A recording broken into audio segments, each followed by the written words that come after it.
Au nom du Père et du Fils et du Saint-Esprit. Amen. La paix de Jésus soit dans votre maison. J'espère que vous allez bien. Nous sommes toujours en pleine fête de la Pentecôte. Pentecôte, je viens de l'apprendre ce matin à la Sainte Messe. Vous voyez qu'on apprend beaucoup de choses à la Sainte Messe. Merci aux prêtres. Eh bien, Pentecôte veut dire, c'est un mot grec qui veut dire 50. Donc c'est 50 jours à partir du jour de ta résurrection, de ta sainte résurrection au Jésus jusqu'à aujourd'hui, ça fait 50 jours. Pentecôte, 50 jours. Comme je vous l'avais dit, nous avons le récit de la Pentecôte par les apôtres eux-mêmes, et c'est dans Acte 2, à commencer par le verset 1. Verset 1. L'esprit de la Pentecôte. Lorsqu'arriva la fête de la Pentecôte, ils étaient tous réunis. Un bruit soudain se fit entendre dans le ciel, comme une violente rafale, et il remplit toute la maison où ils se trouvaient. Ils virent comme un feu qui se divisait, et sur chacun d'eux se posait une des langues de ce feu. Tous furent remplis de l'Esprit Saint, et ils se mirent à parler en d'autres langues dans lesquelles l'Esprit leur donnait de s'exprimer. Il y avait alors à Jérusalem des Juifs de passage, des croyants venus de toutes les nations qui sont sous le ciel. Et ces gens, quel que soit leur dialecte, les entendirent s'exprimer dans leur propre langue, car le bruit qui s'était produit avait attiré la foule. Ils n'en revenaient pas. Ils étaient stupéfaits, étonnés, ce sont tous des Galiléens, disaient-ils, et voyez comme ils parlent. Chacun de nous les entend s'exprimer dans sa propre langue, que nous soyons Parses ou Mèdes ou Élamites, habitants de Mésopotamie, de Judée ou de Cappadoce, du Pont et de l'Asie, de Phrygie et de Pamphylie, d'Égypte ou de la Libye en allant sur Cyrène, que nous soyons des Juifs installés à Rome ou des prosélytes, des Crétois ou des Arabes, nous les entendons proclamer dans nos diverses langues les merveilles de Dieu. Ils étaient tous stupéfaits et se demandaient les uns aux autres ce que cela signifiait. Certains répondaient en riant. Ils ont simplement bu plus que leur compte. La première proclamation de Pierre, qui vient immédiatement à la suite, c'est alors que Pierre s'avança et prit la parole. Les 11 étaient avec lui. Il leur cria : « Écoutez donc, amis juifs, et vous tous qui êtes de passage à Jérusalem, j'ai quelque chose à vous apprendre. Ne pensez pas que nous avons bu. Il n'est encore que 9 heures du matin. C'est simplement ce qu'avait annoncé le prophète Joël. Dans les derniers jours dit Dieu, voici ce qui aura lieu. Je communiquerai mon esprit aux humains, quels qu'ils soient. Vos fils et vos filles prophétiseront, vos jeunes auront des visions, et vos vieillards des révélations en songes. Même sur mes serviteurs, sur mes servantes, je répandrai mon esprit en ces jours-là, et ils prophétiseront. Je réaliserai des prodiges là-haut dans le ciel et des signes ici-bas sur la terre, sang et feu et nuées ardentes. Le soleil se changera en ténèbres, et la lune en sang avant la venue du grand jour du Seigneur. Alors sera sauvé, quel qu'il soit celui qui invoquera le nom du Seigneur. Hommes d'Israël, écoutez bien ces paroles. Dieu avait accrédité au milieu de vous un homme, Jésus de Nazareth. Dieu lui avait donné de faire au milieu de vous des miracles, des choses étonnantes et des signes, vous le savez tous. Cependant, vous l'avez livré, vous l'avez fait supplicier et mourir par la main des païens. Cela répondait à un plan de Dieu qui d'avance avait prévu cela. Mais Dieu l'a délivré des douleurs de la mort et l'a ressuscité. Le royaume des morts ne pouvait pas le garder. Voyez ce que David dit à son sujet. Je garde toujours le Seigneur devant mes yeux. S'il se tient à ma droite, qui pourra m'ébranler ? J'en ai le cœur joyeux, ma langue le chante, même ma chair en éprouve sécurité. Car tu me donneras par mon âme au royaume des morts. Tu ne donneras pas mon âme au royaume des morts. Tu ne voudras pas pour ton fidèle l'expérience de la corruption. Tu me feras connaître le chemin de la vie, une plénitude de joie en ta présence. Frères, je n'ai pas besoin de vous prouver que notre patriarche David est mort et qu'il a été enterré, son tombeau est toujours là chez nous.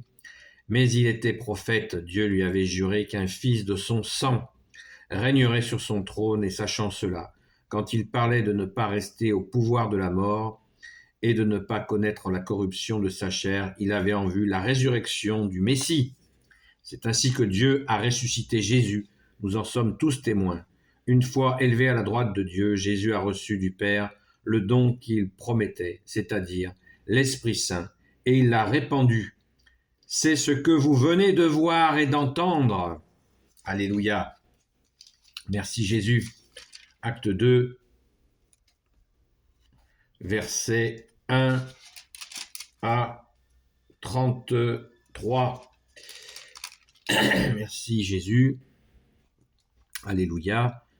Donc, ça y est, les apôtres sont revêtus de la force d'en haut que Jésus, de mon côté, je vous envoie, on l'a vu ce matin dans la vidéo, la deuxième vidéo de ce matin, Jésus dit, de mon côté, je vais vous envoyer la promesse du Père, c'est-à-dire que vous serez revêtus de la force d'en haut.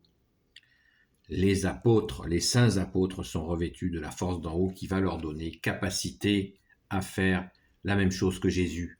Jésus l'a promis. Jésus tient ses promesses, lui. Amen. Merci Jésus. Un mot sur les langues, parce que toujours, il y a des choses quand même à préciser. Quand certains prétendent parler en langue et sortant des sons de leur bouche, et des sons même qui peuvent être jolis, ce n'est pas la question, mais ça n'est pas une langue du Saint-Esprit. C'est la glossolalie, j'ai fait une vidéo sur le sujet, même peut-être plusieurs. Ne croyons pas cela, ce n'est pas le langage du Saint-Esprit, ce n'est pas des langues mystérieuses, ça n'existe pas. C'est des improvisations personnelles. Nous avons là la preuve dans les actes des apôtres, tout nous est dit.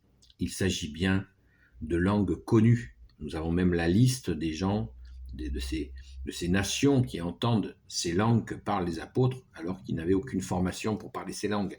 Et ils se sont mis spontanément, par l'action du Saint-Esprit, par l'action de la force d'en haut.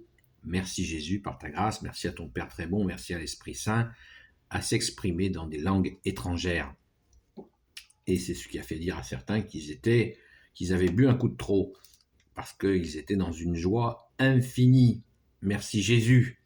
Donc Pierre a recadré ceux qui commençaient à délirer sur ce qui se passait, d'extérieur bien sûr, à cet événement, et voilà qui est très précis.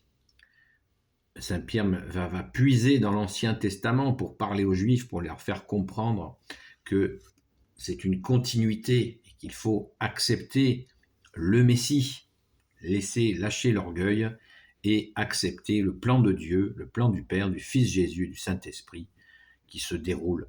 C'est absolument magnifique. Donc, nous sommes en pleine fête de Pentecôte. Comment ne pas lire cet acte des apôtres? D'ailleurs, franchement, je ne comprends pas pourquoi on ne l'a pas lu ce matin à la Sainte Messe. Peut-être que c'est réservé à demain, je ne sais pas, je m'interroge. Mais dans tous les cas, si vous avez une messe, y compris demain, eh bien, allons-y, en espérant que cette lecture aura lieu, parce qu'elle est juste magnifique. Elle est magnifique, c'est comme si on y était. Donc, les apôtres sont revêtus de cette force d'en haut. Alors, soyons modestes, comme je n'arrête pas de vous le dire, ce qui ne veut pas dire que je suis un exemple de modestie. Moi aussi, il faut que j'apprenne à être modeste.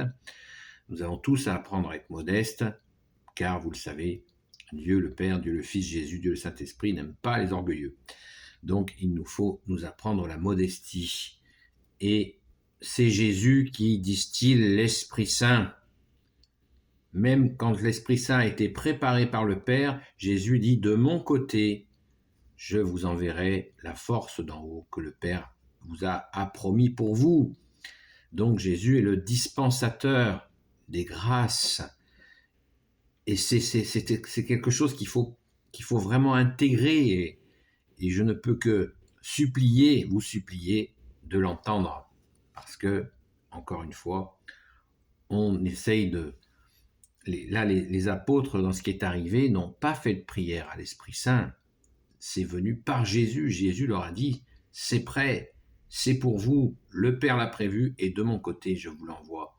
C'est magnifique, c'est comme l'annonce, le début, un coup de tonnerre, certaines traductions, ils ont entendu comme un coup de tonnerre. Et la force d'en haut est arrivée sur eux. Et après, c'est parti, ils vont aller annoncer la bonne nouvelle aux extrémités de la terre, comme l'a demandé Jésus, qui les envoie. Apôtre veut dire celui qui est envoyé. Donc, merci Jésus pour ce récit absolument magnifique. C'est comme si on y était. On ne se prend pas non plus pour les apôtres, mais on est dans la joie des apôtres que l'on peut partager, cette joie magnifique. Merci Jésus. Alléluia. Béni soit le Père, le Fils et le Saint-Esprit. Amen. Ô Jésus, toi qui peux tout et qui portes tout, toi le Sauveur, toi l'Emmanuel, je te confie toutes celles et ceux qui regarderont cette vidéo, ainsi que leurs proches selon ta sainte volonté, ô Jésus. Sainte Marie, Reine des cieux, toi l'Immaculée Conception, toi qui écrases le serpent, toi qui as la lune sous tes pas, toi notre Mère, Notre-Dame, Saint Joseph, toi le juste et le saint, toi le sage, toi la terreur des démons, toi le saint gardien de la Sainte Église catholique apostolique, Sainte Marie-Madeleine, notre chère Sainte Patronne, et vous, tous les saints et saintes, amis de Jésus, Saint Michel Archange, qui est comme Dieu, Saint Gabriel Archange, Saint Raphaël Archange et tes anges guérisseurs, et vous, tous les anges qui servaient Jésus, je vous confie toutes celles et ceux qui regarderont cette vidéo, ainsi que leurs proches, selon ta sainte volonté, ô Jésus. Je vous souhaite une bonne soirée, toujours dans cette fête de la Pentecôte. Si demain est férié, c'est aussi pour être avec, dans cet esprit de fête de la Pentecôte, où nous nous réjouissons de la joie des saints apôtres, par ta grâce, ô Jésus. Alléluia. À très vite.